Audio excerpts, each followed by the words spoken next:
Dunkerque, la glorieuse, à la libération n'était que ruine. Plus de 4000 maisons détruites, son grand port ravagé.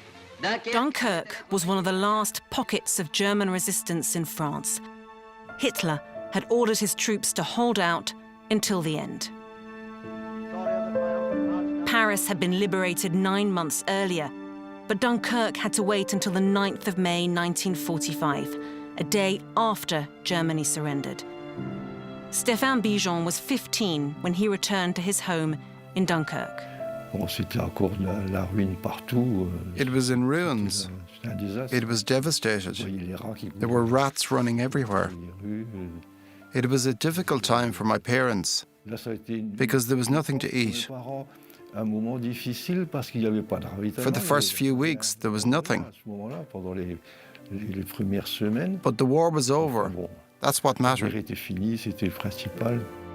7 months earlier, in October 1944, Stéphane and his mother had been evacuated to the countryside, alongside 17,000 Dunkirk residents, during a brief pause in the fighting between the Germans and the Allies. Stéphane's neighbours gave him a ride on their milk cart, but there wasn't space for everyone. My mother had to do what all the refugees did, leave on foot. And the most precious thing she found to take with her was my accordion, which I'd played since I was 8 years old. Stéphane's brother and father were on the front lines, fighting with the French forces of the interior against the Germans, who would not give up Dunkirk. 12,000 German soldiers were stationed under the command of the Admiral Friedrich Frisius. He was known as a die-hard Nazi, and he didn't give up. And until Germany had not surrendered, he would not either. The proof was that he gave up Dunkirk a day after Germany's unconditional surrender. Local historian Olivier Vermèche shows us the fortified structures the Germans built along the coastline as part of Hitler's Atlantic Wall. There were fortified structures at the base of the lighthouse for defending the port, and there was a fortified point at the end of the jetty to the east on the other side. There were structures with artillery pointing towards the entrance of the port. If a boat tried to enter the port, it would definitely be hit. Not only did they fortify the coastline, the Germans used the canal and lock system to flood the land around the city with seawater, creating a natural rampart. In September 1944, the Allies decided to besiege Dunkirk. The Allies' strategy was not to take Dunkirk because they knew the Germans had deliberately blown up the quayside in early September.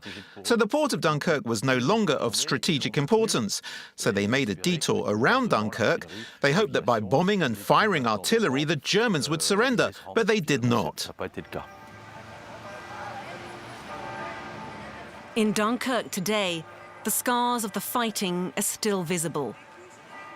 The walls of this church are pockmarked with bullet holes. After the war ended, locals were pleased to find the statue of the city's hero, Jean Bart, had been spared. On May 8, 1945, Stéphane Bijon remembers proudly playing his accordion. We marched together. I played the Chant du Départ, a well-known song. Victory with our singing throws open the gates. The song was forbidden during the war. It was solemn. It was a very, very beautiful moment. It was the end. Très beau à vivre, quoi. C'était la fin. Comment ça va? Ça va, ça va, ça va. Content de vous voir. Merci de m'accueillir. Ah bah, c'est toujours avec plaisir, hein. For more than 30 years, Olivier has been collecting eyewitness accounts of Dunkirk during World War II. Ça va? Tout va bien? Oui, un peu chargé en ce moment avec les commémorations. He speaks regularly with Stéphane. Les prisonniers de guerre allemands. J'ai été étonné. I was surprised by how so many memories came up to the surface.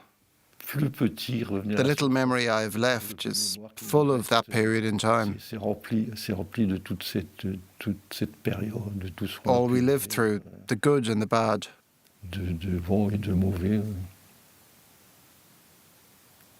Ouais.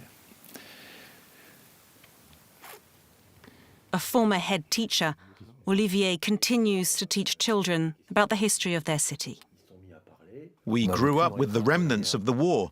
We played in the bunkers. There was still ammunition lying around.